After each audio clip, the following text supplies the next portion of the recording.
Chapitre 7.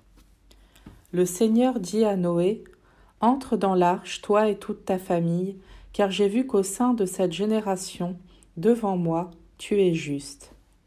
De tous les animaux purs, tu prendras 7 mâles et 7 femelles. Des animaux qui ne sont pas purs, tu en prendras 2, un mâle et une femelle, et de même des oiseaux du ciel, 7 mâles et 7 femelles, pour que leur race continue à vivre à la surface de la terre. Encore 7 jours en effet, et je vais faire tomber la pluie sur la terre. Pendant 40 jours et 40 nuits, j'effacerai de la surface du sol tous les êtres que j'ai faits. Noé fit tout ce que le Seigneur lui avait ordonné. Noé avait 600 ans quand eut lieu le déluge, c'est-à-dire les eaux sur la terre. Noé entra dans l'arche avec ses fils, sa femme et les femmes de ses fils, à cause des eaux du déluge. Des animaux purs et des animaux impurs, des oiseaux et de tout ce qui va et vient sur le sol, un couple, un mâle et une femelle, entra dans l'arche avec Noé, comme Dieu l'avait ordonné à Noé. 7 jours plus tard, les eaux du déluge étaient sur la terre.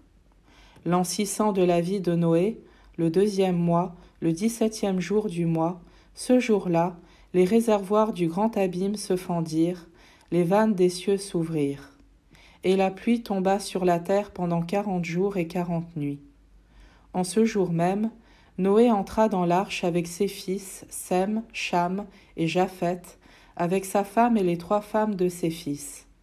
Y entrèrent aussi tous les animaux selon leur espèce, tous les bestiaux selon leur espèce, tous les reptiles qui rampent sur la terre selon leur espèce, et tous les oiseaux selon leur espèce, tout ce qui vole, tout ce qui a des ailes. Couple par couple, tous les êtres de chair animés d'un souffle de vie entrèrent dans l'arche avec Noé. Ceux qui entraient, c'était un mâle et une femelle de tous les êtres de chair, comme Dieu l'avait ordonné à Noé. Alors, le Seigneur ferma la porte sur Noé. Et ce fut le déluge sur la terre pendant 40 jours. Les eaux grossirent et soulevèrent l'arche qui s'éleva au-dessus de la terre. Les eaux montèrent et grossirent beaucoup sur la terre, et l'arche flottait à la surface des eaux.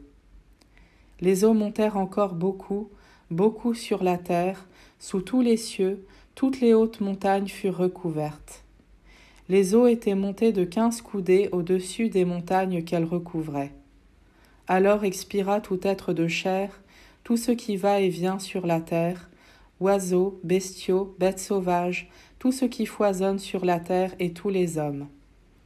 Parmi tout ce qui existait sur la terre ferme, tout ce qui avait en ses narines un souffle de vie mourut. Ainsi furent effacés de la surface du sol tous les êtres qui s'y trouvaient, non seulement les hommes, mais aussi les bestiaux, les bestioles et les oiseaux du ciel. Ils furent effacés de la terre, il ne resta que Noé et ceux qui étaient avec lui dans l'arche. Et les eaux montèrent au-dessus de la terre pendant 150 jours.